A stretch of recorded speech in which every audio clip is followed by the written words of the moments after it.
ਸਤਿ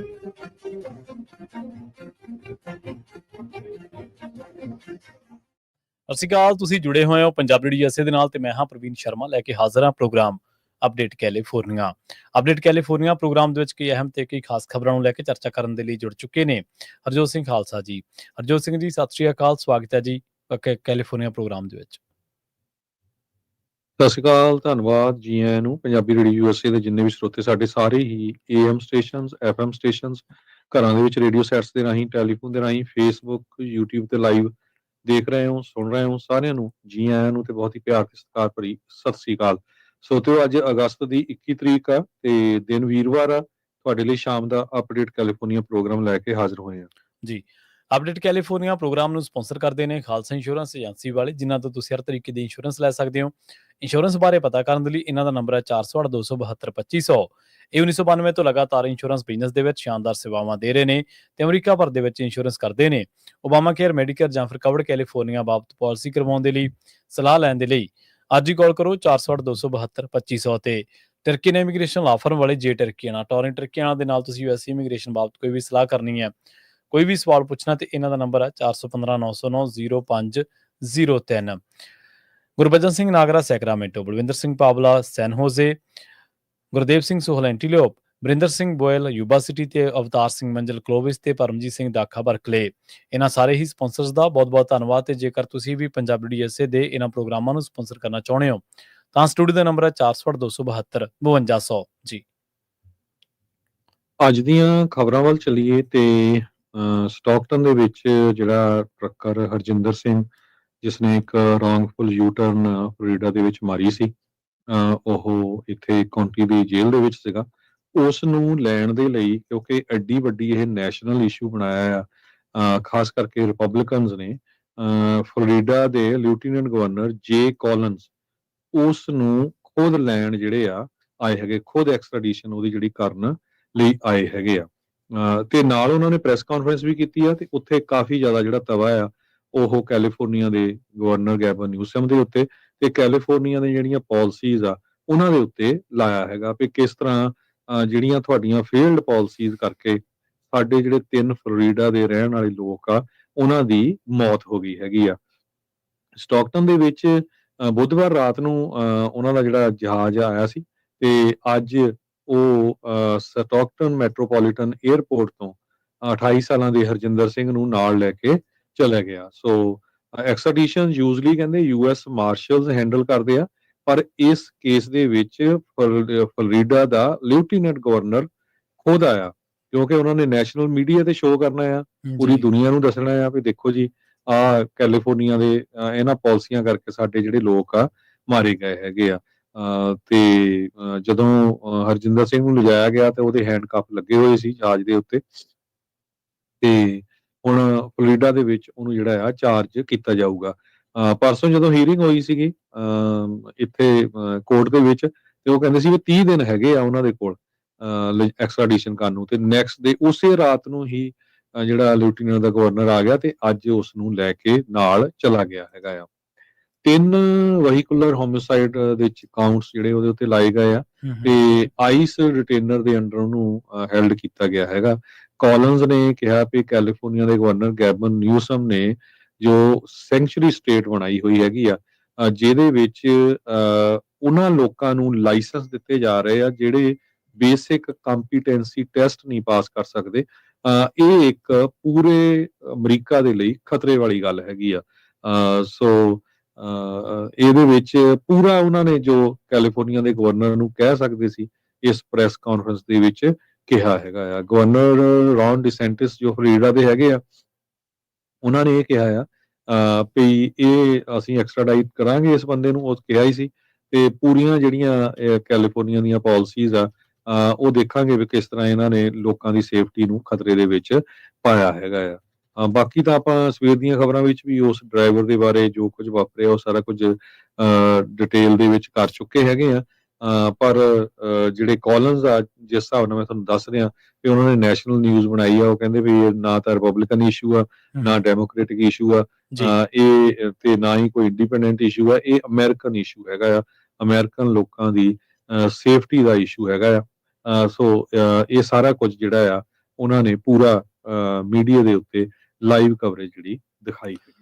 ਹਾਂਜੀ, ਬਿਲਕੁਲ। ਸੋ ਇਸੇ ਕਰਕੇ ਉਹ ਇਹਨੂੰ ਪੋਲੀਟੀਕਲ ਮਾਈਲੇਜ ਜਿੰਨਾ ਹੋ ਸਕਦਾ ਉਹਦਾ ਹਾਸਲ ਕਰ ਰਹੇ ਨੇ ਹਰਜੋਤ ਸਿੰਘ ਜੀ। ਜਿਵੇਂ ਤੁਸੀਂ ਜ਼ਿਕਰ ਕੀਤਾ ਹੀ ਹੈ ਵੀ ਸਿਆਸੀਕਰਨ ਹੋ ਗਿਆ ਇਸ ਮਸਲੇ ਦਾ, ਨੈਸ਼ਨਲ ਨਿਊਜ਼ ਬਣ ਗਈ, ਟ੍ਰੈਂਡਿੰਗ ਹੋ ਗਿਆ ਮਸਲਾ।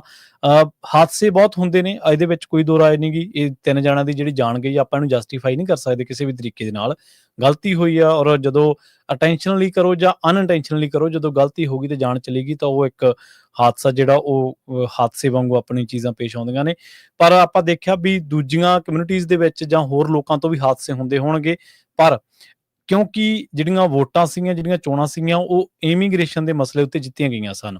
ਇਸ ਕਰਕੇ ਹਰਜੋਤ ਸਿੰਘ ਜੀ ਉਦੋਂ ਤੋਂ ਹੀ ਜ਼ਿਕਰ ਕਰ ਰਹੇ ਨੇ ਵੀ ਬਹੁਤ ਤਰ੍ਹਾਂ ਦੇ ਲੋਕ ਨੇ ਇੱਥੇ, ਬਹੁਤ ਤਰ੍ਹਾਂ ਦੇ, ਜਿਵੇਂ ਆਪਾਂ ਇੰਡੀਆ 'ਚ ਵੇਖਦੇ ਹਾਂ ਮੌਬ ਲਿੰਚਰ ਜਿਹੜੇ ਹੈਗੇ ਨੇ, ਜਿਹੜੇ ਮਿਨੋਰਟੀਜ਼ ਨੂੰ ਟਾਰਗੇਟ ਕਰਦੇ ਨੇ, ਪਹਿਲੂ ਖਾਨ ਵਰਗੇ ਬੰਦਿਆਂ ਨੂੰ ਮਾਰ ਦਿੰਦੇ ਨੇ, ਸਿਰਫ ਇੱਕ ਗਾਂ ਦੀ ਤਸਕਰੀ ਦੇ ਮਾਮਲੇ ਦੇ ਵਿੱਚ ਵੀ ਦੋਸ਼ ਲਾ ਕੇ, ਜਾਂ ਕਿਸੇ ਨੂੰ ਕੋਈ ਧਾਰਮਿਕ ਨਾਅਰਾ ਲਵਾਉਣਾ।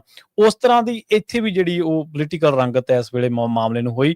ਨੋ ਡਾਊਟ ਇਹਦੇ ਵਿੱਚ ਕੋਈ ਦੋ ਰਾਏ ਨਹੀਂ ਵੀ ਯੂ ਟਰਨ ਮਾਰਨਾ ਗਲਤ ਸੀ, ਜਦੋਂ ਕਿ ਉੱਥੇ ਲਿਖਿਆ ਹੋਇਆ ਸੀਗਾ। ਹਰਜਿੰਦਰ ਸਿੰਘ ਤੋਂ ਇਹ ਘਟਨਾ ਵਾਪਰ ਗਈ ਤੇ ਹਰਜਿੰਦਰ ਸਿੰਘ ਵਾਕਈ ਇਸ ਮਾਮਲੇ ਦੇ ਵਿੱਚ ਦੋਸ਼ੀ ਕਰਾਰ ਪਹਿਲੀ ਨਜ਼ਰ ਹੀ ਲੋਕਾਂ ਨੇ ਦੇ ਦਿੱਤਾ। ਪਰ ਹੁਣ ਇਸ ਟਾਈਮ ਜੋ ਵਾਪਰ ਰਿਹਾ ਉਹ ਇਹ ਵਾਪਰ ਰਿਹਾ ਕਿ ਉਸ ਹਾਦਸੇ ਦੇ ਜਿਹੜੇ ਵਿਕਟਮਸ ਨੇ ਜਾਂ ਪਰਿਵਾਰ ਨੇ, ਉਹਨਾਂ ਦੇ ਨਾਲ ਸਹਿਮਤੀ ਘੱਟ ਆ ਤੇ ਇਹ ਤੋਂ ਪੋਲੀਟੀਕਲ ਜਿਹੜਾ ਮਾਈਲੇਜ ਲੈਣ ਦੀ ਕੋਸ਼ਿਸ਼ ਆ ਉਹ ਜ਼ਿਆਦਾ ਹੋ ਰਹੀ ਹੈ। ਸੋ ਇਸ ਕਰਕੇ ਆਪਾਂ ਸਵੇਰ ਦੇ ਪ੍ਰੋਗਰਾਮ ਦੇ ਵਿੱਚ ਵੀ ਤੁਹਾਨੂੰ ਦੱਸਿਆ ਸੀਗਾ ਕਿ ਆਪਣਾ ਜਿਹੜਾ ਉਹ ਖਿਆਲ ਰੱਖੋ, ਆਪਣੇ ਉੱਤੇ ਜਿਹੜੇ ਕਾਰੋਬਾਰ ਨੇ ਉੱਥੇ ਧਿਆਨ ਦੇ ਨਾਲ ਰਹੋ। ਪਤਾ ਕੋਈ ਨਹੀਂ ਕਦੋਂ ਕੋਈ ਸਰਫਰਾ ਜਿਹੜਾ ਉਹ ਤੁਹਾਡੇ ਉੱਤੇ ਆ ਕੇ ਉਹ ਘਟਨਾ ਦਾ ਜਿਹੜਾ ਦੋਸ਼ ਆ ਉਹ ਪਾਉਣ ਲੱਗ ਪਏ। ਅਗਲੀ ਜਿਹੜੀ ਖਬਰ ਆਸਟ੍ਰੇਲੀਆ ਤੋਂ ਆ ਰਹੀ ਹੈ। ਐਡੀਲੇਡ ਜਿਹੜਾ ਕਿ ਸੰਘਣੀ ਆਬਾਦੀ ਵਾਲਾ ਇਲਾਕਾ ਆਸਟ੍ਰੇਲੀਆ ਦੇ ਵਿੱਚ ਪੰਜਾਬੀਆਂ ਦਾ, ਉੱਥੇ ਇੱਕ ਭਾਰਤੀ ਰੈਸਟੋਰੈਂਟ ਦੇ ਵਿੱਚ ਅੱਗ ਲੱਗੀ ਆ। ਸਮਾਨ ਤੇ ਇਮਾਰਤ ਸੜ ਕੇ ਜਿਹੜਾ ਉਹ ਤਬਾਹ ਹੋ ਚੁੱਕੀ ਆ। ਸਾਊਥ ਪਲਿੰਪਟਨ ਦੇ ਵਿੱਚ ਇਹ ਜਿਹੜੀ ਘਟਨਾ ਵਾਪਰੀ ਆ। ਭਾਰਤੀ ਰੈਸਟੋਰੈਂਟ ਦਾ ਨਾਮ ਦੱਸਿਆ ਗਿਆ ਡਾਇਲੇ ਕੜੀ, ਤੇ ਬੀਤੀ ਰਾਤ ਅੱਗ ਦੀ ਲਪੇਟ ਦੇ ਵਿੱਚ ਆ ਗਿਆ। ਲਗਭਗ 3:30 ਵਜੇ ਸਵੇਰੇ ਜਿਹੜਾ ਰੈਸਕਿਊ ਟੀਮ ਨੂੰ ਇਹਦੀ ਜਾਣਕਾਰੀ ਮਿਲੀ ਸੀਗੀ। ਫਾਇਰ ਫਾਈਟਰ ਫਿਲ ਰੌਸ ਦੇ ਮੁਤਾਬਕ ਛੱਤ ਤੋਂ ਜਿਹੜੀਆਂ ਅੱਗ ਦੀਆਂ ਲਪਟਾਂ ਨਿਕਲਦੀਆਂ ਦੇਖੀਆਂ ਗਈਆਂ। ਰੈਸਟੋਰੈਂਟ ਦਾ ਮਾਲਕ ਆ ਮੋਹਿਤ ਗੁਪਤਾ। ਉਹਨੇ ਦੱਸਿਆ ਵੀ ਸਾਨੂੰ ਯਕੀਨ ਨਹੀਂ ਹੋ ਰਿਹਾ ਵੀ ਇਹ ਜਿਹੜਾ ਰੈਸਟੋਰੈਂਟ ਹੈ ਇਹਨੂੰ ਅੱਗ ਲੱਗ ਗਈ ਹੈ ਜਾਂ ਸਾਨੂੰ ਹਲੇ ਵੀ ਕਹਿੰਦੇ ਵੀ ਲੱਗਦਾ ਵੀ ਜਿਵੇਂ ਸਵੇਰੇ ਉੱਠ ਕੇ ਅਸੀਂ ਕੰਮ ਤੇ ਜਾਵਾਂਗੇ। ਸੀਸੀਟੀਵੀ ਫੁਟੇਜ ਜਦੋਂ ਇਹਦੀ ਖੰਗਾਲੀ ਗਈ ਰੈਸਟੋਰੈਂਟ ਦੀ, ਤਾਂ ਪਤਾ ਲੱਗਿਆ ਕਿ 2 ਜਿਹੜੇ ਨਕਾਬਪੋਸ਼ ਨੇ ਉਹ ਦੌੜਦੇ ਦਿਖਾਈ ਦੇ ਰਹੇ ਨੇ। ਇਹ ਵੀ ਸ਼ੱਕ ਪ੍ਰਗਟਾਇਆ ਜਾ ਰਿਹਾ ਕਿ ਸ਼ਾਇਦ ਉਹਨਾਂ ਨੇ ਇਸ ਘਟਨਾ ਨੂੰ ਜਿਹੜਾ ਉਹ ਅੰਜਾਮ ਦਿੱਤਾ। ਸਾਊਥ ਆਸਟ੍ਰੇਲੀਆ ਪੁਲਿਸ ਨੇ ਦੱਸਿਆ ਵੀ ਅਸੀਂ ਸ਼ੱਕੀਆਂ ਦੀ ਭਾਲ ਜਿਹੜੀ ਕਰ ਰਹੇ ਹਾਂ ਤੇ ਅੱਗ ਲੱਗਣ ਦੇ ਕਾਰਨਾਂ ਦੀ ਜਾਂਚ ਵੀ ਜਿਹੜੀ ਅਸੀਂ ਕਰ ਰਹੇ ਹਾਂ ਜੀ। ਅਗਲੀ ਖਬਰ ਵੱਲ ਚੱਲੀਏ ਤੇ ਯੂਐਸ ਦੀ ਸੁਪਰੀਮ ਕੋਰਟ ਨੇ ਅੱਜ ਉਹ ਰਸਤਾ ਸਾਫ਼ ਕਰ ਦਿੱਤਾ ਜਿਹਦੇ ਮੁਤਾਬਕ ਜੋ NIH ਨੂੰ ਗ੍ਰਾਂਟ ਮਿਲਣੀ ਸੀ, $800 ਮਿਲੀਅਨ ਦਾ ਜੋ ਕੱਟ ਸੀਗਾ, ਉਹ ਉਸ ਦਾ ਜਿਹੜਾ ਹੱਕ ਦੇ ਵਿੱਚ ਜਿਹੜਾ ਫੈਸਲਾ ਕਰ ਦਿੱਤਾ ਹੈਗਾ ਆ। ਸੋ ਰੂਲਿੰਗ ਦੇ ਵਿੱਚ ਇਹ ਕਿਹਾ ਗਿਆ ਵੀ ਟਰੰਪ ਐਡਮਿਨਿਸਟ੍ਰੇਸ਼ਨ ਰਿਸਰਚ ਜੋ ਹੋਣੀ ਆ ਹੈਲਥ ਇਸ਼ੂਜ਼ ਦੇ ਉੱਤੇ, ਮਿਨੋਰਿਟੀਜ਼ ਦੇ, ਗੇ, ਟਰਾਂਸਜੈਂਡਰ ਕਮਿਊਨਿਟੀਜ਼ ਦੇ ਉੱਤੇ, ਉਹ ਜਿਹੜੀ ਫੰਡਿੰਗ ਆ $800 ਮਿਲੀਅਨ ਦੀ ਉਸ ਨੂੰ ਕੱਟ ਕਰ ਸਕਦੀ ਹੈਗੀ ਆ। ਟਰੰਪ ਐਡਮਿਨਿਸਟ੍ਰੇਸ਼ਨ ਦੇ ਹੱਕ ਦੇ ਵਿੱਚ ਜਿਹੜੇ ਜਸਟਿਸਸ ਆ ਉਹਨਾਂ ਨੇ ਆਪਣੇ ਜਿਹੜੇ ਫੈਸਲੇ ਆ ਉਹ ਦਿੱਤੇ ਹੈਗੇ ਆ। ਪਿੱਛੇ ਇੱਕ ਲਾਸੂਟ ਫਾਈਲ ਕੀਤਾ ਗਿਆ ਸੀ ਵੀ ਕਿਉਂ ਜਿਹੜੀ ਫੰਡਿੰਗ ਆ ਇਹ ਕੱਟੀ ਗਈ ਆ। ਇਹਦੇ ਸੰਬੰਧ ਦੇ ਵਿੱਚ ਜਿਹੜੇ 5 ਕੰਜ਼ਰਵੇਟਿਵ ਜਸਟਿਸਸ ਹੈਗੇ ਆ, ਉਹਨਾਂ ਨੇ ਜੋ ਲੋਅਰ ਕੋਰਟ ਦੀ ਰੂਲਿੰਗ ਸੀਗੀ ਜਿਹਦੇ ਵਿੱਚ ਇਹ ਕਿਹਾ ਗਿਆ ਸੀ ਵੀ ਐਡਮਿਨਿਸਟ੍ਰੇਸ਼ਨ ਨੂੰ ਫੰਡਿੰਗ ਰੀਸਟੋਰ ਕਰਨੀ ਚਾਹੀਦੀ ਆ, ਦੇਣੀ ਚਾਹੀਦੀ ਆ, ਤੇ ਉਹ ਉਸ ਨੂੰ ਜਿਹੜਾ ਓਵਰਟਰਨ ਕਰ ਦਿੱਤਾ ਹੈਗਾ। ਚੀਫ ਜਸਟਿਸ ਜੌਨ ਰੋਬਰਟਸ ਵੀ ਜਿਹੜੇ 3 ਲਿਬਰਲ ਜਸਟਿਸਸ ਆ ਉਹਨਾਂ ਦੇ ਨਾਲ ਉਹਦੇ ਅਗੇਂਸਟ ਦੇ ਵਿੱਚ ਜਿਹੜੇ ਆ ਆਪਣੀ ਵੋਟ ਉਹਨਾਂ ਨੇ ਪਾਈ ਹੈਗੀ ਜੀ। ਅਗਲੀ ਖਬਰ ਉਸ ਔਰਤ ਦੇ ਨਾਲ ਜੁੜੀ ਆ ਜਿਹਨੇ ਆਪਣਾ ਪੁੱਤਰ ਦਾ ਜਿਹੜਾ ਉਹ ਕਤਲ ਕਰ ਦਿੱਤਾ ਸੀ ਅਮਰੀਕਾ ਦੇ ਵਿੱਚ, ਪਰ ਬਾਅਦ ਦੇ ਵਿੱਚ ਉਹ ਇੰਡੀਆ ਭੱਜ ਗਈ। ਅਮਰੀਕੀ ਖੁਫੀਆ ਏਜੰਸੀ FBI ਦੇ ਜਿਹੜੇ ਭਗੌੜਿਆਂ ਦੀ ਸੂਚੀ ਆ ਉਹਦੇ ਵਿੱਚ ਇਹ ਸ਼ਾਮਲ ਸੀਗੀ ਤੇ ਹੁਣ ਇਹਨੂੰ ਭਾਰਤ ਤੋਂ ਗ੍ਰਿਫਤਾਰ ਕੀਤਾ ਗਿਆ ਤੇ ਇੱਥੇ ਲਿਆਂਦਾ ਗਿਆ। FBI ਦੇ ਜਿਹੜੇ ਡਾਇਰੈਕਟਰ ਨੇ ਕਾਸ਼ ਪਟੇਲ, ਉਹਨਾਂ ਨੇ ਦੱਸਿਆ ਵੀ 40 ਸਾਲਾ ਸਿੰਡੀ ਰੋਡਰਿਗਜ਼ ਸਿੰਘ ਜਿਹੜੀ ਆ ਉਹਦੀ ਗ੍ਰਿਫਤਾਰੀ 7 ਮਹੀਨਿਆਂ ਦੇ ਵਿੱਚ ਜਿਹੜੇ ਲੋਕ 10 ਸਭ ਤੋਂ ਵੱਧ ਲੋੜੀਂਦੇ ਲੋਕ ਨੇ ਉਹਨਾਂ ਦੀ ਲਿਸਟ ਦੇ ਤਹਿਤ ਚੌਥੀ ਗ੍ਰਿਫਤਾਰੀ ਆ। ਟੈਕਸਸ ਦੇ ਵਿੱਚ ਕਾਨੂੰਨ ਲਾਗੂ ਕਰਨ ਵਾਲੀਆਂ ਏਜੰਸੀਆਂ, ਅਮਰੀਕੀ ਜੁਡੀਸ਼ੀਅਲ ਸਿਸਟਮ ਤੇ ਨਾਲ ਹੀ ਕਹਿੰਦੇ ਕਿ ਭਾਰਤੀ ਅਧਿਕਾਰੀ ਜਿਹੜੇ ਨੇ ਇਸ ਆਪਰੇਸ਼ਨ ਦੇ ਵਿੱਚ ਸ਼ਾਮਲ ਸੀਗੇ। ਸਿੰਡੀ ਰੋਡਰਿਗਜ਼ ਜਿਹੜੀ ਆ ਉਹ ਮੁਕੱਦਮੇ ਤੋਂ ਬਚਣ ਦੇ ਲਈ 2023 ਦੇ ਵਿੱਚ ਅਮਰੀਕਾ ਤੋਂ ਭੱਜ ਗਈ ਸੀ। ਫੌਕਸ ਨਿਊਜ਼ ਦੀ ਇੱਕ ਖਬਰ ਦੇ ਮੁਤਾਬਕ FBI ਨੇ ਸਿੰਡੀ ਰੋਡਰਿਗਜ਼ ਸਿੰਘ ਨੂੰ ਭਾਰਤ ਦੇ ਵਿੱਚ ਭਾਰਤੀ ਅਧਿਕਾਰੀਆਂ ਤੇ ਇੰਟਰਪੋਲ ਦੇ ਸਹਿਯੋਗ ਦੇ ਨਾਲ ਗ੍ਰਿਫਤਾਰ ਕੀਤਾ। ਉਹਨੂੰ ਅਮਰੀਕਾ ਲਿਜਾਇਆ ਗਿਆ, ਟੈਕਸਸ ਦੇ ਅਧਿਕਾਰੀਆਂ ਨੂੰ ਸੌਂਪਿਆ ਜਾਣਾ ਉਹਨੂੰ। ਮਾਰਚ 2023 ਦੀ ਗੱਲ ਹੈ ਜਦੋਂ ਟੈਕਸਸ ਦੇ ਅਧਿਕਾਰੀਆਂ ਨੇ ਸਿੰਡੀ ਰੋਡਰਿਗਜ਼ ਸਿੰਘ ਦੇ ਮਰਹੂਮ ਪੁੱਤਰ ਨੋਇਲ ਰੋਡਰਿਗਜ਼ ਅਲਵੇਰਜ਼ ਦੀ ਭਾਲ ਕੀਤੀ ਸੀ, ਜਿਸ ਨੂੰ ਅਕਤੂਬਰ 2022 ਤੋਂ ਬਾਅਦ ਨਹੀਂ ਸੀ ਦੇਖਿਆ ਗਿਆ। ਇਹਨੇ ਆਪਣੇ ਬੱਚੇ ਦੇ ਟਿਕਾਣੇ ਬਾਰੇ, ਆਪਣੇ ਪੁੱਤਰ ਦੇ ਟਿਕਾਣੇ ਬਾਰੇ ਝੂਠ ਬੋਲਿਆ। ਇਹਨੇ ਕਿਹਾ ਕਿ ਬੱਚਾ ਆਪਣੇ ਪਿਤਾ ਦੇ ਨਾਲ ਮੈਕਸੀਕੋ ਦੇ ਵਿੱਚ ਆ, ਪਰ ਆਪ ਇਹ ਬਾਅਦ ਦੇ ਵਿੱਚ ਇੰਡੀਆ ਭੱਜ ਗਈ। ਜਦੋਂ ਇੰਡੀਆ ਭੱਜ ਗਈ ਤੇ ਉਸ ਤੋਂ ਬਾਅਦ ਇਹਦੀ ਤਫਤੀਸ਼ ਕੀਤੀ ਗਈ, ਇੱਥੇ ਨੂੰ ਲੱਭਿਆ ਗਿਆ। ਸਿੰਡੀ ਰੋਡਰਿਗਜ਼ ਸਿੰਘ ਨੇ ਜਿਹੜਾ ਉਹ ਇਹ ਵੀ ਯਤਨ ਕੀਤਾ ਵੀ ਉਹ ਇੰਡੀਆ ਤੋਂ ਕਿਸੇ ਹੋਰ ਮੁਲਕ ਦੇ ਵਿੱਚ ਜਿਹੜਾ ਉਹ ਮੂਵ ਕਰ ਜਾਵੇ, ਪਰ ਬਾਅਦ ਦੇ ਵਿੱਚ ਜਦੋਂ ਇੰਟਰਪੋਲ ਇਹਦੇ ਵਿੱਚ ਇਨਵੋਲਵ ਹੁੰਦੀ ਹੈ ਉੱਥੋਂ ਦੀ, ਤਾਂ ਉਹਨਾਂ ਨੇ ਫਿਰ ਇਹਨੂੰ ਲੱਭਿਆ। ਤੇ ਜਦੋਂ ਇਹ ਉੱਥੋਂ ਭੱਜਣ ਦੀ ਕੋਸ਼ਿਸ਼ ਕਰ ਰਹੀ ਸੀ, ਪਹਿਲਾਂ ਅਮਰੀਕਾ ਤੋਂ ਇੰਡੀਆ ਤੇ ਇੰਡੀਆ ਤੋਂ ਕਿਸੇ ਹੋਰ ਥਾਂ ਦੇ ਉੱਤੇ, ਤਾਂ ਉਦੋਂ ਇਹ ਜਿਹੜੀ ਆ ਇਹ ਅੜਿੱਕੇ ਚੜ੍ਹ ਗਈ ਅਧਿਕਾਰੀਆਂ ਦੇ। ਤੇ ਬਾਅਦ ਦੇ ਵਿੱਚ ਪਤਾ ਲੱਗਿਆ ਕਿ ਇਹ ਇੰਟਰਪੋਲ ਦੇ, ਮਾਫ ਕਰਨਾ, FBI ਦੇ ਜਿਹੜੇ ਸਭ ਤੋਂ 10 ਵੱਧ ਲੋੜੀਂਦੇ ਬੰਦੇ ਨੇ, ਜਿਨ੍ਹਾਂ ਦੀ ਲੋੜ ਹੈ ਅਮਰੀਕਾ ਨੂੰ ਇਸ ਟਾਈਮ ਵੱਖ-ਵੱਖ ਮਾਮਲਿਆਂ ਦੇ ਵਿੱਚ, ਕ੍ਰਾਈਮ ਦੇ ਮਾਮਲਿਆਂ ਦੇ ਵਿੱਚ, ਉਹਨਾਂ ਦੇ ਵਿੱਚੋਂ ਇੱਕ ਹੈ। ਤਾਂ ਫਿਰ ਇਸ ਨੂੰ ਗ੍ਰਿਫਤਾਰ ਕਰ ਲਿਆ ਗਿਆ। 4 ਬੰਦੇ ਅਮਰੀਕਾ ਨੇ ਹੁਣ ਤੱਕ ਫੜ ਲਏ ਆ, ਜਿਨ੍ਹਾਂ ਦੀ ਲਿਸਟ ਬਣਾਈ ਗਈ ਸੀ 10 ਦੇ ਵਿੱਚੋਂ 4 ਬੰਦੇ। ਇਹ ਚੌਥੀ ਗ੍ਰਿਫਤਾਰੀ ਉਸ ਲਿਸਟ ਦੇ ਤਹਿਤ ਹੋਈ ਆ। ਆਪਾਂ ਐਵੇਂ ਨਹੀਂ ਕਹਿੰਦੇ ਕਿ ਜਦੋਂ ਇੱਥੇ ਜਦੋਂ ਅਮਰੀਕਾ ਦੀ ਗੱਲ ਹੁੰਦੀ ਹੈ, ਜੇਕਰ ਕੋਈ ਬੰਦਾ ਅਮਰੀਕਨ ਕਿਸੇ ਨਾਗਰਿਕ ਨੂੰ ਨੁਕਸਾਨ ਪਹੁੰਚਾ ਦਿੰਦਾ ਜਾਂ ਕਿਸੇ ਵੀ ਤਰੀਕੇ ਨਾਲ ਇੱਥੇ ਕ੍ਰਾਈਮ ਕਰ ਜਾਂਦਾ, ਤੇ ਉਹ ਇਹ ਭੁੱਲ ਜੇ ਕਿ ਉਹਨੂੰ ਅਮਰੀਕਾ ਜਿਹੜਾ ਉਹ ਛੱਡ ਦੂਗਾ ਕਿਸੇ ਮਾਮਲੇ ਦੇ ਵਿੱਚ, ਜਾਂ ਉਹਦੀ ਜਿਹੜੀ ਆ ਉਹਦਾ ਕ੍ਰਾਈਮ ਜਿਹੜਾ ਉਹ ਲੁਕ ਗਿਆ। ਤੁਸੀਂ ਦੇਖੋ ਵੀ 2022 ਦੇ ਵਿੱਚ ਇਹਨੇ ਕਾਰਾ ਕੀਤਾ ਸੀ, ਤੇ 2025 ਦੇ ਵਿੱਚ ਅਮਰੀਕਾ ਨੇ ਉਹਨੂੰ ਲੱਭ ਲਿਆ, ਤੇ ਨਾ ਸਿਰਫ ਲੱਭਿਆ, ਟੈਕਸਸ ਦੀ ਜੇਲ੍ਹ ਦੇ ਵਿੱਚ ਵੀ ਸੁੱਟ ਦਿੱਤਾ ਲਿਆ ਕੇ ਉਹਨਾਂ ਨੇ ਜੀ। ਅਗਲੀ ਖਬਰ ਵੱਲ ਚੱਲੀਏ ਤੇ ਪ੍ਰੈਜ਼ੀਡੈਂਟ ਟਰੰਪ ਉਹਨਾਂ ਦੇ ਐਡਮਿਨਿਸਟ੍ਰੇਸ਼ਨ ਨੇ ਇਹ ਕਿਹਾ ਆ ਵੀ ਅਸੀਂ 55 ਮਿਲੀਅਨ ਜਿਹੜੇ ਫੋਰਨਰਸ ਆ ਜਿਨ੍ਹਾਂ ਦੇ ਕੋਲ US ਵੀਜ਼ਾ ਆ, ਉਹਨਾਂ ਦੇ ਰੈਕਰਡਸ ਚੈੱਕ ਕਰਨ ਜਾ ਰਹੇ ਆ ਵੀ ਉਹਨਾਂ ਨੇ ਕਿਸੇ ਤਰ੍ਹਾਂ ਦੀ ਵਾਇਲੇਸ਼ਨ ਤਾਂ ਨਹੀਂ ਕੀਤੀ, ਕਿਸੇ ਤਰ੍ਹਾਂ ਦਾ ਉਹਨੇ ਝੂਠ ਤਾਂ ਨਹੀਂ ਬੋਲਿਆ ਵੀਜ਼ਾ ਲੈਣ ਦੇ ਲਈ, ਜਾਂ ਕਿਸੇ ਤਰ੍ਹਾਂ ਦੀ ਉਹਨਾਂ ਨੇ ਇੱਥੇ ਆ ਕੇ ਕ੍ਰਾਈਮ ਤਾਂ ਨਹੀਂ ਕੀਤਾ ਤਾਂ ਕਿ ਉਹਨਾਂ ਨੂੰ ਡਿਪੋਰਟ ਕੀਤਾ ਜਾ ਸਕੇ ਤੇ ਕ੍ਰੈਕ ਡਾਊਨ ਕੀਤਾ ਜਾ ਸਕੇ ਜੋ ਫੋਰਨਰਸ ਅਮਰੀਕਾ ਦੇ ਵਿੱਚ ਹੈਗੇ ਆ। ਇਹ ਜਿਹੜਾ ਐਸੋਸੀਏਟਡ ਪ੍ਰੈਸ ਅੱਜ ਦੀ ਰਿਪੋਰਟ ਕਰ ਰਹੀ ਆ, ਜਿਹਦੇ ਵਿੱਚ ਸਟੇਟ ਡਿਪਾਰਟਮੈਂਟ ਨੇ ਦੱਸਿਆ US ਦੇ ਵੀਜ਼ਾ ਹੋਲਡਰਸ, ਜਿਹਦੇ ਵਿੱਚ ਟੂਰਿਸਟ ਵੀਜ਼ਾ ਹੋਲਡਰਸ ਵੀ ਹੋਊਗੇ ਬਹੁਤ ਸਾਰੇ ਮੁਲਕਾਂ ਦੇ, ਉਹ ਕੰਟੀਨਿਊਸ ਬੈਟਿੰਗ ਦੇ ਸਬਜੈਕਟ ਹੈਗੇ ਆ। ਵੀ ਮਤਲਬ ਇਹ ਆ ਵੀ ਚਾਹੇ ਤੁਹਾਨੂੰ ਵੀਜ਼ਾ ਮਿਲ ਗਿਆ, ਇਹ ਨਹੀਂ ਵੀ 10 ਸਾਲ ਦਾ ਮਿਲ ਗਿਆ ਵੀ ਠੀਕ ਆ ਹੁਣ ਦੇਖੀ ਜਾਊਗੀ। ਬਾਅਦ ਦੇ ਵਿੱਚ ਵੀ ਜਦੋਂ ਜੋ 55 ਮਿਲੀਅਨ ਦੇ ਕਰੀਬ ਲੋਕ ਹੈਗੇ ਆ, ਟਰੰਪ ਐਡਮਿਨਿਸਟ੍ਰੇਸ਼ਨ ਉਹਨਾਂ ਦੀ ਵੈਟਿੰਗ ਕਰ ਸਕਦਾ। ਵੈਟਿੰਗ ਦਾ ਮਤਲਬ ਕਿ ਉਹਨਾਂ ਨੂੰ ਰੈਕਰਡ ਚੈੱਕ ਕਰੂਗੇ ਕਿ ਹਾਂ ਕੋਈ ਕ੍ਰਾਈਮ ਤਾਂ ਨਹੀਂ ਕੀਤਾ, ਝੂਠਾ ਪੇਪਰ ਲਾ ਕੇ ਤਾਂ ਨਹੀਂ ਵੀਜ਼ਾ ਲਿਆ, ਜਾਂ ਕਿਸੇ ਤਰ੍ਹਾਂ ਦਾ ਜਿਹੜਾ ਆ ਇੱਥੇ ਓਵਰਸਟੇ ਤਾਂ ਨਹੀਂ ਕੀਤਾ ਹੈਗਾ।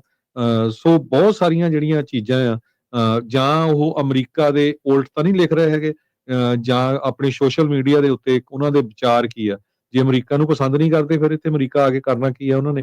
ਸੋ ਉਹ ਸਾਰਾ ਕੁਝ ਜਿਹੜਾ ਆ 55 ਮਿਲੀਅਨ ਲੋਕਾਂ ਦੇ ਰੈਕਰਡਸ ਨੂੰ ਉਹ ਚੈੱਕ ਕਰਨਗੇ। ਹੁਣ ਇਹ ਪਤਾ ਨਹੀਂ ਕਿਸ ਤਰ੍ਹਾਂ ਜੋ ਇਹ ਚੈੱਕ ਕੀਤਾ ਜਾਊਗਾ। ਉਹਨਾਂ ਨੇ ਇਹ ਕਿਹਾ ਵੀ ਜੇ ਇਦਾਂ ਦੀ ਕੋਈ ਵੀ ਇਨਫੋਰਮੇਸ਼ਨ ਜਿਹੜੀ ਮੈਂ ਤੁਹਾਡੇ ਨਾਲ ਡਿਸਕਸ ਕੀਤੀ ਆ ਉਹ ਲੱਭ ਗਈ ਤੇ ਉਹਨਾਂ ਦੇ ਵੀਜ਼ੇ ਜਿਹੜੇ ਆ ਉਹ ਰਿਵੋਕ ਕਰ ਲਏ ਜਾਣਗੇ। ਜਦੋਂ ਤੋਂ ਪ੍ਰੈਜ਼ੀਡੈਂਟ ਟਰੰਪ ਉਹਨਾਂ ਨੇ ਆਫਿਸ ਸੰਭਿਆ ਆ ਤੇ ਉਹ ਜੋ ਅਮਰੀਕਾ ਦੇ ਵਿੱਚ ਇਲੀਗਲ ਮਾਈਗ੍ਰੈਂਟਸ ਰਹਿ ਰਹੇ ਆ ਉਹਨਾਂ ਨੂੰ ਧੜਾ-ਧੜ ਡਿਪੋਰਟ ਕਰ ਰਹੇ ਹੈਗੇ ਆ। ਸਟੂਡੈਂਟ ਤੇ ਵਿਜ਼ਟਰ ਵੀਜ਼ਾ ਜਿਹੜੇ ਐਕਸਚੇਂਜ ਵੀਜ਼ਾਸ ਹੈਗੇ ਆ ਉਹਨਾਂ ਦੇ ਕਈਆਂ ਦੇ ਕੈਂਸਲ ਕੀਤੇ ਗਏ ਆ, ਉਹਨਾਂ ਦੀ ਪੂਰੀ ਵੈਟਿੰਗ ਹੋ ਰਹੀ ਆ। ਪਿੱਛੇ ਤਾਂ ਕੁਛ ਕੁ ਹਜ਼ਾਰ ਲੋਕਾਂ ਦੇ ਜਿਹੜੇ ਵੀਜ਼ੇ ਆ ਦੁਬਾਰਾ ਕੀ ਰੀਇਨਸਟੇਟ ਵੀ ਕਰਤੇ ਸੀ ਪੂਰੀ ਵੈਟਿੰਗ ਕਰਕੇ। ਸੋ ਇਹ ਕਾਫੀ ਵੱਡਾ ਜਿਹੜਾ ਐਕਸ਼ਨ ਆ ਟਰੰਪ ਐਡਮਿਨਿਸਟ੍ਰੇਸ਼ਨ ਉਹਨਾਂ ਲੋਕਾਂ ਤੇ ਲੈਣ ਜਾ ਰਿਹਾ ਹੈ। ਉਸ ਤੋਂ ਬਿਨਾਂ ਰਾਜਕਨਵੀਰ ਸਿੰਘ ਹੁਣੀ ਆਲਰੇਡੀ ਡਿਸਕਸ ਕਰ ਹੀ ਲਿਆ ਆ ਵੀ ਜੋ ਵਰਕ ਵੀਜ਼ਾ ਜਿਨ੍ਹਾਂ ਦੇ ਕੋਲ ਆ ਉਹ ਕਮਰਸ਼ੀਅਲ ਟਰੱਕ ਨਹੀਂ ਚਲਾ ਸਕਦੇ ਹੈਗੇ।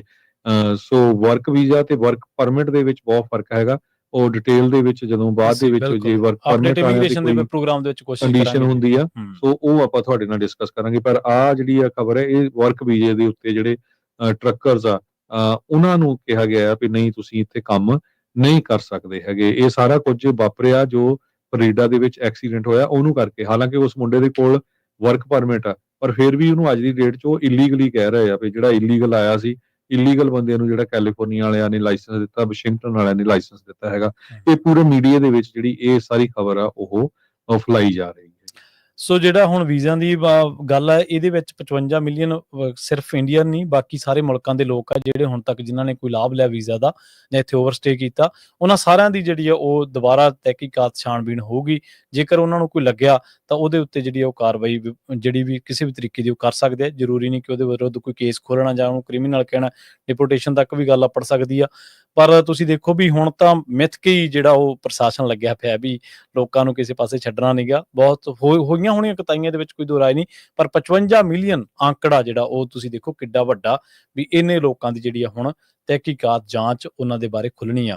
ਇੱਕ ਇਲੀਗਲ ਇਮੀਗ੍ਰੈਂਟ ਜਿਹੜਾ ਉਹ ਆਈਸ ਨੇ ਜਿਹੜਾ ਸੈਂਚੁਰੀ ਸਿਟੀ ਦੇ ਵਿੱਚੋਂ ਕੋਲੋਰਾਡੋ ਦੇ ਵਿੱਚੋਂ ਗ੍ਰਿਫਤਾਰ ਕੀਤਾ।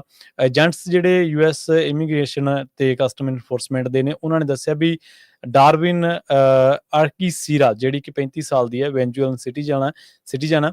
ਇਹਦੇ ਤੇ ਦੋ ਜਿਹੜੀਆਂ ਕਨਵਿਕਸ਼ਨ ਸੀਗੀਆਂ, ਡਰਾਈਵਿੰਗ ਅੰਡਰ ਦੀ ਇਨਫਲੂਐਂਸ, ਟ੍ਰੈਫਿਕ ਸਟਾਪ ਦੇ ਵਿੱਚ ਇਹਨੂੰ ਰੋਕਣਾ ਚਾਹਿਆ ਦੌਰਾਨ, ਪਰ ਉਹਨੇ ਜਿਹੜਾ ਦੱਸਿਆ ਨੀਗਾ। ਇਹਦੇ ਨਾਲ ਇੱਕ ਹੋਰ ਜਿਹੜੀ ਪੈਸੇਂਜਰ ਸੀਗੀ ਕੈਰੋਲੀਨਾ ਸੁਇਜ਼ ਐਸਟਾਡਾ, 32 ਸਾਲ ਦੀ ਉਹ ਸੀਗੀ, ਕੋਲੰਬੀਅਨ ਸਿਟੀਜ਼ਨ ਸੀਗੀ। ਉਹ ਵੀ ਜਿਹੜੀ ਆ US ਦੇ ਵਿੱਚ ਇਲੀਗਲੀ ਜਿਹੜੀ ਆ ਐਂਟਰ ਹੋਈ ਸੀ। ਬਾਅਦ ਦੇ ਵਿੱਚ ਜਦੋਂ ਇਹਨਾਂ ਤੋਂ ਪੁੱਛਗਿੱਛ ਕੀਤੀ ਗਈ ਤਾਂ ਇਹਨਾਂ ਦੇ ਵਿੱਚੋਂ ਜਿਹੜੀ ਇਹ 32 ਸਾਲਾ ਬੀਬੀ ਆ, ਇਹਨੂੰ ਜਿਹੜਾ ਆਈਸ ਨੇ ਫਿਰ ਅਰੈਸਟ ਕਰ ਲਿਆ ਸੀਗਾ। ਸੋ ਜਿਹੜੀਆਂ ਗਲਤੀਆਂ ਦਾ ਆਪਾਂ ਜ਼ਿਕਰ ਕਰਕੇ ਹਟੇ ਹਾਂ, ਜਿਹੜੇ ਬੰਦੇ ਹਲੇ ਵੀ ਨਹੀਂ ਆਪਣੀਆਂ ਆਦਤਾਂ ਤੋਂ ਸੁਧਰ ਰਹੇ, ਆਪਣੇ ਤਰੀਕੇ ਦੇ ਨਾਲ ਜਿਹੜਾ ਕੰਮ ਨਹੀਂ ਕਰ ਰਹੇ ਕਾਨੂੰਨ ਦੇ ਤਹਿਤ, ਉਹਨਾਂ ਦੇ ਉੱਤੇ ਜਿਹੜੀ ਗਾਜ ਉਹ ਲਗਾਤਾਰ ਡਿੱਗ ਰਹੀ ਆ।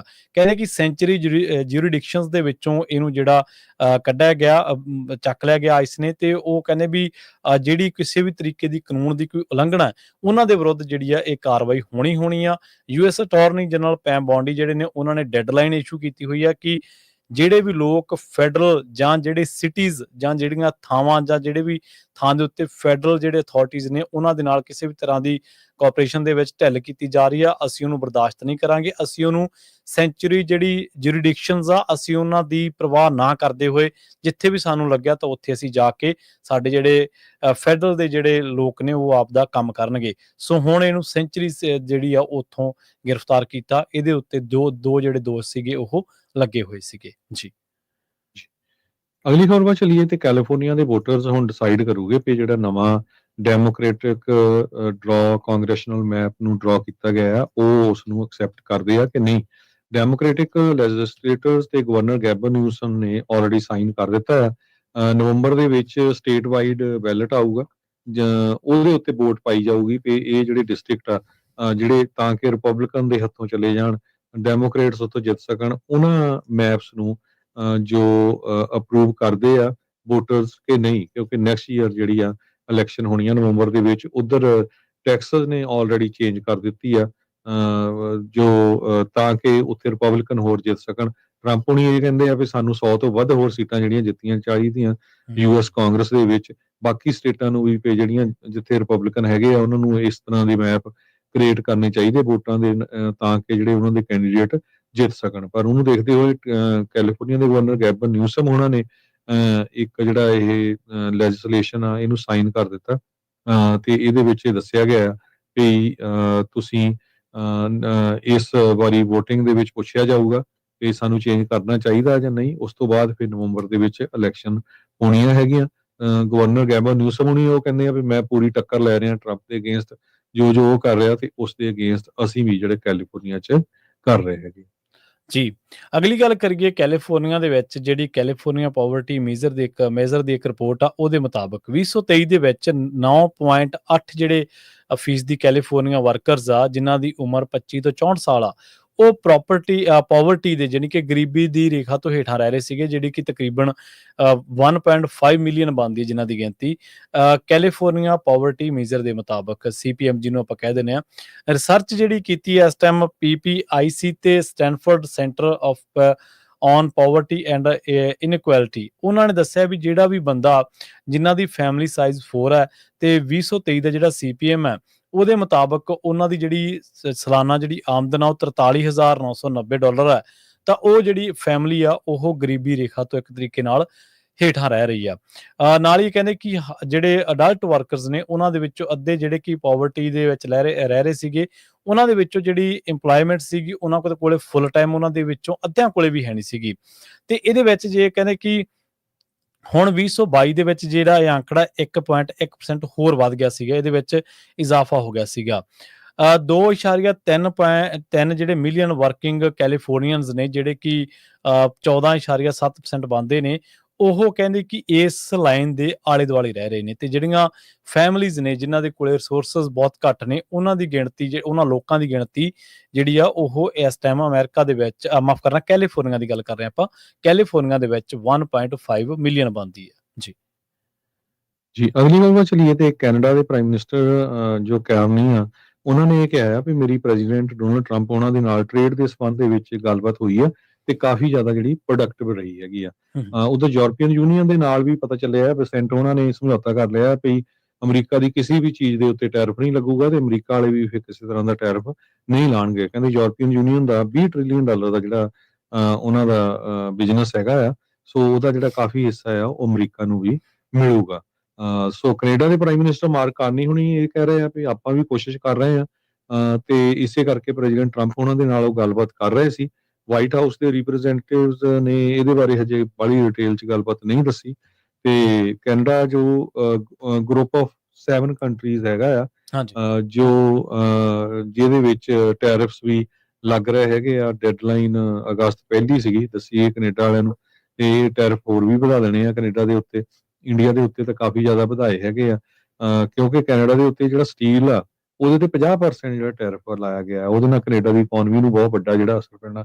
ਦੂਜਾ ਜਿਹੜਾ ਹੁਣ ਇਮੀਗ੍ਰੇਸ਼ਨ ਨੂੰ ਲੈ ਕੇ ਜਿਹੜਾ ਟਰੱਕਿੰਗ ਇੰਡਸਟਰੀ ਦਾ ਆ ਇਹ ਵੀ ਬਹੁਤ ਵੱਡਾ ਝਟਕਾ ਹੋਊਗਾ ਕੈਨੇਡਾ ਦੇ ਲਈ ਤੇ ਕੈਨੇਡਾ USA ਦਾ ਤੀਜਾ ਵੱਡਾ ਟ੍ਰੇਡਿੰਗ ਪਾਰਟਨਰ ਹੈਗਾ ਯੂਰਪੀਅਨ ਯੂਨੀਅਨ ਮੁਲਕਾਂ ਦੇ ਤੇ ਮੈਕਸੀਕੋ ਤੋਂ ਬਾਅਦ। ਜੀ ਬਿਲਕੁਲ। ਸੋ ਆਪਣਾ ਜਿਹੜਾ ਸਮਾਂ ਖਬਰਾਂ ਦਾ ਹਰਜੋਤ ਸਿੰਘ ਜੀ ਉਹ ਸਮਾਪਤੀ ਵਾਲਾ ਤੇ ਜਾਂਦੇ ਆਪਾਂ ਸਟਾਕ ਤੇ ਕਰੰਸੀ ਬਾਰੇ ਜਿਹੜੀ ਜਾਣਕਾਰੀ ਆ ਉਹ ਸਾਂਝੀ ਕਰਦੇ ਚਲੀਏ ਜੀ। ਜੀ ਬਿਲਕੁਲ। ਸੋ ਜੇ ਸਟਾਕ ਦੀ ਗੱਲ ਕਰਦੇ ਜਾਈਏ ਤੇ ਡਾਓ ਜੋਨ ਇੰਡਸਟਰੀਅਲ ਡਾਊਨ ਗਿਆ ਅੱਜ 0.34% ਤੇ ਕਲੋਜ਼ ਹੋਇਆ 44,785.50 ਦੇ ਉੱਤੇ। S&P ਇੰਡੈਕਸ ਜਿਹੜਾ ਆ 500 ਉਹ ਡਾਊਨ ਗਿਆ 0.40% ਕਲੋਜ਼ ਹੋਇਆ 6370.17 ਦੇ ਉੱਤੇ। ਨੈਸਡੈਕ ਡਾਊਨ ਗਿਆ 0.34% ਤੇ ਕਲੋਜ਼ ਹੋਇਆ 21,100.31 ਤੇ। ਜੀ ਇਸੇ ਤਰ੍ਹਾਂ ਜੇਕਰ ਕਰੰਸੀ ਦੀ ਗੱਲ ਕਰੀਏ ਤਾਂ ਅੱਜ ਇੱਕ US ਡਾਲਰ ਦੀ ਕੀਮਤ ਕੈਨੇਡਾ ਦੇ $1 ਤੇ 39 ਸੈਂਟ ਦੇ ਬਰਾਬਰ, ਇੰਡੀਆ ਦੇ 87 ਰੁਪਏ ਤੇ 29 ਪੈਸਿਆਂ ਦੇ ਬਰਾਬਰ ਤੇ ਪਾਕਿਸਤਾਨ ਦੇ 281 ਰੁਪਏ ਤੇ 95 ਪੈਸਿਆਂ ਦੇ ਬਰਾਬਰ ਇੱਕ US ਡਾਲਰ ਦੀ ਕੀਮਤ ਰਹੀ ਹੈ ਜੀ। ਸੋ ਇੱਥੇ ਹੀ ਆਪਾਂ ਸਰੋਤਿਆਂ ਤੋਂ ਇਜਾਜ਼ਤ ਲੈਂਦੇ ਹਾਂ। ਮੇਰੇ ਹਰਜੋਤ ਸਿੰਘ ਵੱਲੋਂ ਤੇ ਪ੍ਰਵੀਨ ਸ਼ਰਮਾ ਵੱਲੋਂ ਤੁਹਾਨੂੰ ਸਾਰਿਆਂ ਨੂੰ ਬਹੁਤ ਹੀ ਪਿਆਰ ਤੇ ਸਤਿਕਾਰ ਭਰੀ ਸਤਿ ਸ਼੍ਰੀ ਅਕਾਲ ਤੇ ਸੁਣਦੇ ਰਹੋ ਪੰਜਾਬੀ ਰੇਡੀਓ USA।